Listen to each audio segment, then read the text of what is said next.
Muy buenas tardes a todos los presentes. Mi nombre es Carlos Cernaque, profesor de Ciencias Sociales de esta distinguida institución. El día de hoy vamos a hablar acerca de la cultura griega en realidad. Ya habíamos hablado y habíamos tenido un primer video acerca de la cultura griega. No, el día de hoy vamos a continuar con esa información. Anteriormente estábamos hablando a cómo estaba dividido cronológicamente la cultura griega. El día de hoy estaríamos hablando de más que nada su cultura, su división, eh, su fragmentación política, por así decirlo, ¿no? Y empecemos. A ver, dentro de la cultura griega tenía unas polis tenían una composición muy dispar, ¿no? Sin embargo, teníamos modelos muy conocidos, ¿no? Influenciados principalmente por las polis de Esparta y Atenas, ¿no? En esta oportunidad, primero empezaremos hablando de Esparta, ¿no? ¿Qué era Esparta en realidad? Era un pueblo guerrero con gran preparación militar, rígido y austero. Durante mucho tiempo se rigió en una diarquía, ¿no? Una forma de gobierno en la cual dos reyes pertenecen a las grandes familias de espartanos y regían sobre el pueblo. La contribución de la cultura espartana hacia los atenienses era muy pobre, ¿no? Sin embargo, tenemos Atenas, fue la ciudad más importante que vivía de cara al comercio. A ver, el nombre de la ciudad tiene la diosa, tienen el nombre de la diosa Atenea, ¿no? ¿Quién era la diosa Atenea? ¿No? La diosa Atenea era, por así decirlo, era la hija de Zeus, era la diosa de la sabiduría y también la diosa protectora, ¿no? Que suele también representarse como una lechuza. A ver, con respecto al sistema político, ¿no? Atenas nació en un sistema político que hoy conocemos como democracia, ¿no? Que es el gobierno del pueblo, que fue la forma más perfecta de gobierno, si es que en realidad este sistema difiere mucho de lo que actualmente conocemos, ¿no?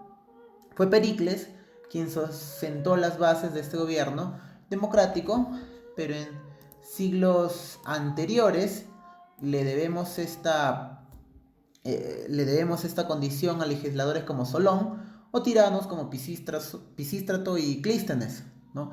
Ellos fueron, ellos fueron los que hicieron posible que los ciudadanos participaran en las tareas políticas, ¿no? Que eso es lo que marca el sistema social democrático. Las ciudades estaban dominadas por una acrópolis, ¿no? ¿Qué entendemos por una acrópolis? Un pequeño recinto sagrado en lo alto de una colina, ¿no?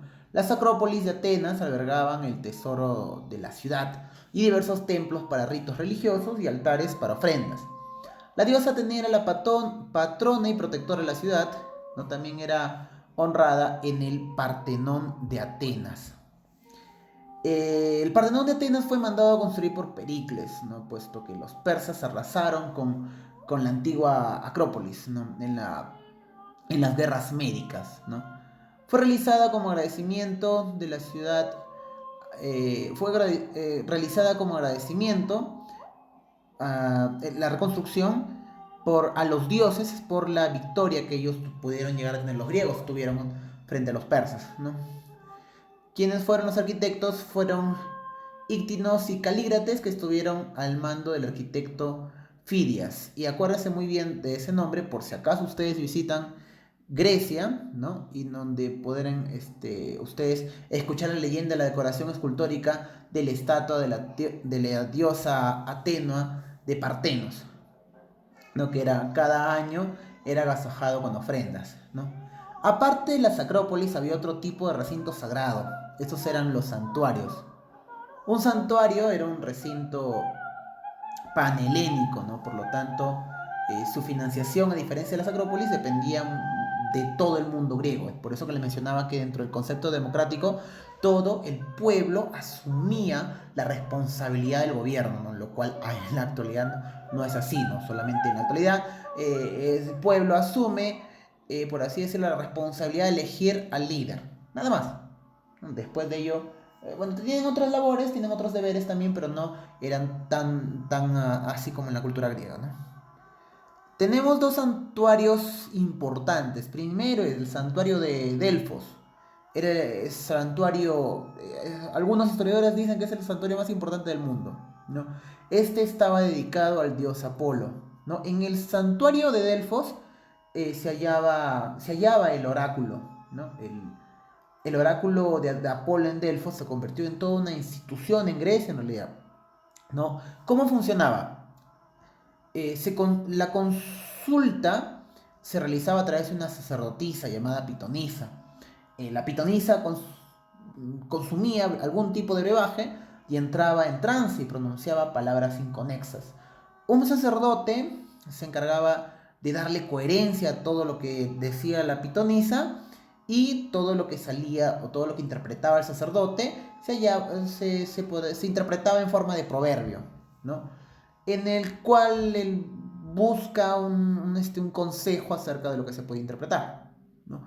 Lo que se decía es que el oráculo no fallaba nunca. El que fallaba era el que interpretaba esas conexiones, ¿no? Porque si, por así decirlo, van a hablar acerca si yo voy y consulto, Alan García está vivo, ¿no? Y por así decirlo, ¿no? Viene un sacerdote, empieza a escribir todo lo que dice la pitonisa, y si por así decirlo, dice, ¿no? Está muerto, por así decirlo, ¿no? Lo que traducía el sacerdote. Y si lo hayan vivo a la García, entonces no estuvo mal el oráculo. Quien estuvo mal fue el sacerdote que interpretó mal las palabras de la pitonisa. Es lo que se mencionaba en el santuario de Delfos, ¿no? Y otro de ellos es el santuario situado en Olimpia, ¿no? El santuario de Olimpia, como se dice, ¿no? Estaba dedicado al dios Zeus, ¿no? En ese santuario se celebraba las olimpiadas, ¿no? Que se desarrollaban cada olimpiada, ¿no? Es decir, cada 4 años, por así decirlo. Olimpiada significaba cada 4 años. Cada 4 años se celebraban los Juegos Olímpicos. Y servían no solo para honrar a los dioses, sino para acercar a los diferentes pueblos, en realidad, ¿no? Acercar a las diferentes polis. Durante la celebración de la competición, ¿no? Se promulgaba una tregua entre todas las polis, por si acaso había algún tipo de guerra, ¿no? En la cual permitían viajar a los atletas con seguridad hasta el santuario de la Olimpia. Los juegos de la Olimpiada en sí eran muy diferentes a la actualidad, ¿no? Puesto que habían menos eventos y solo los hombres libres que hablaban en griego podían competir, ¿no? Habían carreras, modalidades de carreras, eh, habían lucha, lanzamiento de disco, jabalina, salto, carreras de caballos y entre otras pruebas, ¿no? Y de la actualidad, un atleta griego podría participar en varias competencias, ¿no? Y lo cual es muy diferente en la actualidad porque solamente el atleta de las Olimpiadas participa en una competencia, ¿no? ¿Qué se podría decir acerca de las Olimpiadas? ¿No? Había un premio, ¿no? Que era una corona de olivo, ¿no? Y el atleta que lo ganaba se convertía en una celebridad, ¿no? Los poetas lo convertían en una celebridad y vivían por el resto de su vida a coste del Estado, ¿no? Imagínate, ganas las Olimpiadas y vives cómodamente el resto de tu vida, ¿no? Se dice que las primeras Olimpiadas se celebraron en el 776 a.C., ¿no? Y si ustedes que recuerdan, en el 776, ¿qué pasó? Por la clase pasada, en el 776, ¿qué pasó? Pues empezó la época arcaica, ¿no? En Grecia fueron apareciendo algunos dioses griegos, ¿no? Los griegos tenían una creencia, ¿no? Había un panteón de los 12 dioses, ¿no? Que según la mitología, ese panteón se le llamó el Monte Olimpo, ¿no? Todo comenzó cuando Urano había cometido incesto con su madre Gea, ¿no? Y desde ese incesto surgieron los cíclopes, Después surgieron los titanes, ¿no? Y después de ellos ya vienen un tipo de mitología que me imagino que les estarán explicando ya en literatura, ¿no? Cuando ya hablen un poco de literatura griega, ¿no? Pero se los podría dar un pequeño resumen, ¿no? Se decía de que uno de sus hijos era Cronos, ¿no? En la cual tenía Urano con Gea, habían tenido el hijo Cronos, y también habían tenido la hija Rea. Ellos se hicieron, por así decirlo, eh, se dieron mucho amor, y cuando estaban en ello, el oráculo específicamente le había dicho a Cronos, tus hijos te van a quitar el puesto, ¿no? Inclusive uno de ellos te va a asesinar. Y para que Cronos no pueda tener ese tipo de suerte, por así decirlo, ¿no? Entonces lo que hacía Cronos era comerse a sus hijos, ¿no? Se los comía uno por uno.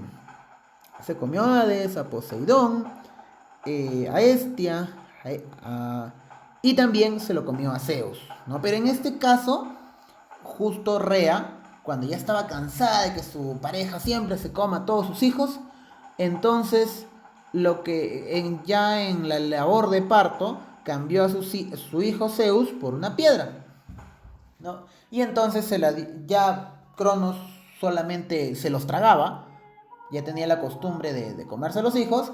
Entonces, ¿qué es lo que hacía Rea? Rea le dio a su hijo Zeus bajo la protección de un águila, ¿no? Y entonces esa águila se encargó de criarlo. Miren cómo eran los padres de ese entonces. Y ustedes se quejan de sus padres, ¿no?